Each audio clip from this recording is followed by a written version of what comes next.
Hello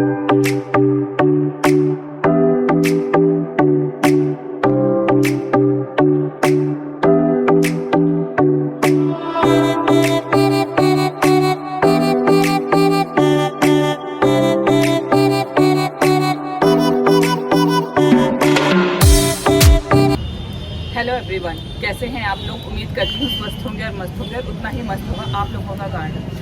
आज एक बहुत खास प्लांट के बारे में बात करना चाहती हूँ, जो है आप उसे इंडोर भी रख सकते हैं, आप उसे आउटडोर भी रख सकते हैं। और यकीन मानिए तो मुझे ऐसा लगता है कि अभी कुछ लेटेस्ट कुछ सालों से ही मैंने नर्सरीज में देखना शुरू किया है। उससे पहले तो इसके बारे में शायद किसी को पता भी नहीं था। जी हाँ, मैं बात कर रही हूँ रेडर मचेरा यानी चाइना डॉल प्लांट के बारे में। बहुत ईजी टू ग्रो प्लांट है, बहुत सुंदर प्लांट है। ऐसा लगता है कि जैसे आर्टिफिशियल प्लांट हो। इसकी जो लीव्स हैं वो बहुत ज़्यादा शाइनी है। इंडोर रखने के लिए तो बहुत ही खूबसूरत प्लांट है। तो चलिए आज की वीडियो में यही मैं आपके साथ शेयर करूंगी कि कैसे टिप्स एंड ट्रिक्स आप इस प्लांट को ग्रो करने के लिए फॉलो करेंगे ताकि आपका प्लांट बहुत अच्छे से फ्लरिश करे।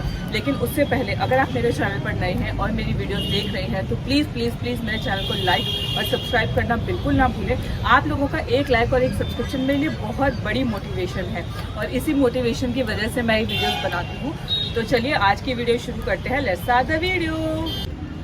तो ये है चाइना डॉल प्लांट या इसका साइंटिफिक नेम है रेडर मचेरा, और भी अगर किसी नाम से इसको जाना जाता है तो मुझे नहीं पता है, आप मुझे कमेंट सेक्शन में ज़रूर बता सकते हैं।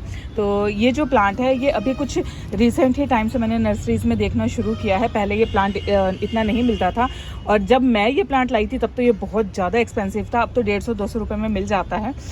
तो बहुत ईजी टू ग्रो प्लांट है। आप देख सकते हैं इसकी लीव्स कितनी शाइनी है, ऐसा लगता है जैसे इसके ऊपर किसी ने ना ऑयल की कोटिंग करी हो और मतलब पानी भी नहीं रुकता, इतनी साफ़ जो इसकी लीव्स हैं। यही इसके एक प्लांट की खूबसूरती है कि इसकी लीव्स इतनी सुंदर हैं।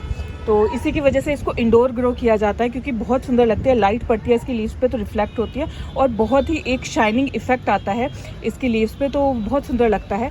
तो चलिए सबसे पहले बात कर लेती हूँ मैं इसकी सॉइल मिक्स का।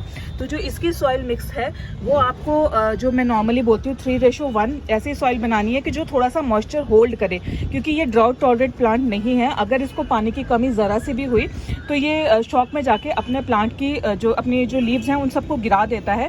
तो इसलिए हमेशा ऐसी इसकी मिट्टी बनाइए थोड़ा सा जिसमें मॉइस्चर होल्ड करे। बहुत ज़्यादा ओवर वाटरिंग नहीं करनी है, बहुत ज़्यादा गीली मिट्टी नहीं होनी चाहिए, बस मॉइस्ट रहे मिट्टी। तो ये मतलब अपने वो इसके लिए फेवरेबल सॉइल होती है। उसके बाद अगर मैं इसकी वाटरिंग कंडीशन की बात करूं तो वही मैं आपको जैसे बता रही हूं कि ओवर वाटर नहीं करना है, लेकिन सॉइल इसकी जो होती है वो मॉइस्ट होनी चाहिए। इसको मॉइस्चर पसंद है। जो आजकल का मौसम है ह्यूमिडिटी वाला, वो इसका फेवरेबल टाइम है इसकी ग्रोथ का। बहुत अच्छे से ग्रो करता है ये इस टाइम में। और सनलाइट की बात करूं तो मैंने आपको बताया कि इंडोर प्लांट है, यानी ये सेमी शेड में चलने वाला प्लांट है। मैंने भी इसे अपनी ग्रीन नेट के नीचे रखा हुआ है जहां पर ये बहुत अच्छे से फ्लरिश कर रहा है और बहुत इजी टू ग्रो प्लांट है, बहुत अच्छे से चल जाता है।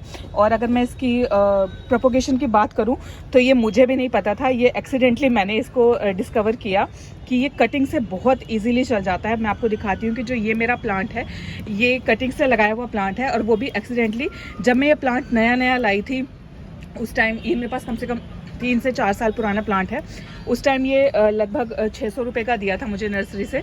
तो जब मैं लाई, जिस दिन लाई उसी दिन आके बंदरों ने इसकी एक स्टेम तोड़ दी। और आप मतलब मैं बता नहीं सकती वर्ड्स में कि मुझे कितना कितना ज़्यादा दुख था उस टाइम।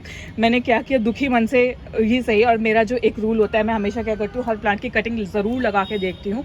और मैं भी आपको यही कहती हूँ कि आप हर प्लांट की कटिंग लगा के देखिए, उसी से आपको पता लगेगा कौन से प्लांट कटिंग से लगते हैं या नहीं लगते। तो जो उसने बंदर ने स्टेम तोड़ी थी, लगभग वो इतनी स्टेम थी, यहाँ तक की स्टेम थी, और मैंने उसको लगा दिया।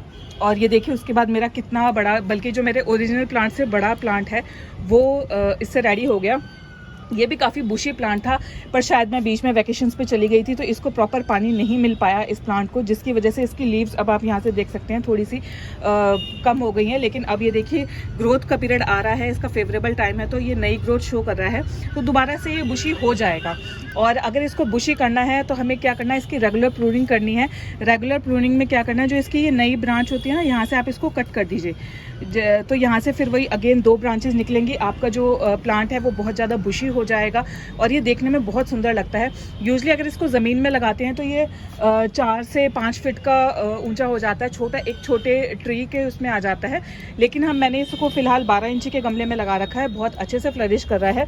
इसको थोड़ा ना रूट बाउंड कंडीशंस पसंद होती हैं। अगर आप इसको बहुत जल्दी रिपोर्ट करेंगे तो ये शॉक में चला जाता है और फिर वही अगेन शॉक में गया तो अपनी लीव्स वो कर देगा, गिरा देगा और अगेन एक बहुत बुशी प्लांट पाने के लिए आपको फिर थोड़ा सा वेट करना पड़ेगा। इसलिए हमेशा इसको रिपोर्ट तभी करें जब आप ये देखें कि आपके जो प्लांट्स की लीव हैं वो डल हो रही हैं या क्या एक रूट बाउंड प्लांट की कंडीशन होती है या क्या सिम्टम्स होते हैं, वो मैं आपको जल्दी एक और वीडियो में बताऊँगी। तो बस यही थी मैक्सिमम इस प्लांट की बारे में जो मुझे पता था। एक और बात कि इसका ना मतलब जिस साइड इसको लाइट मिलेगी उसी साइड ग्रो करता है। अगर आप इसको इंडोर रखते हैं, जैसे फ़िलहाल मैंने तो यहाँ पर इसको आउटडोर रखा, मेरे ये चारों तरफ से इसको इक्वली ग्रो कर रहा है ये। लेकिन अगर आपने इसको इंडोर रखा हुआ है तो आप इसके पॉट को धीरे धीरे रोटेट करते रहिए, ताकि अगर क्योंकि इंडोर में क्या होता है कि जो हमारी ट्यूबलाइट होती है वो एक ही दीवार पर होती है, वही मेन सोर्स होती है लाइट का हमारे इंडोर प्लांट्स के लिए। तो उसको मतलब प्लांट को आप टिल्ट करते रहेंगे ना तो उसको हर जगह से लाइट इक्वल अमाउंट में मिलती रहेगी। और इसके एक बहुत स्पेशल इसका जो होता है सारे प्लांट्स का होता है कि वो जो लाइट की तरफ ग्रो करते हैं तो वो पोर्शन इसका ग्रो करता रहेगा। तो बस ये था इसके बारे में, रेडर मचेरा प्लांट के बारे में, या जिसे आप चाइना डॉल के नाम से भी जानते हैं। बहुत इजी टू ग्रो प्लांट है, इंडोर के लिए बहुत खूबसूरत प्लांट है, फॉलिएज प्लांट है। इसको इसकी लीव्स के लिए ग्रो किया जाता है।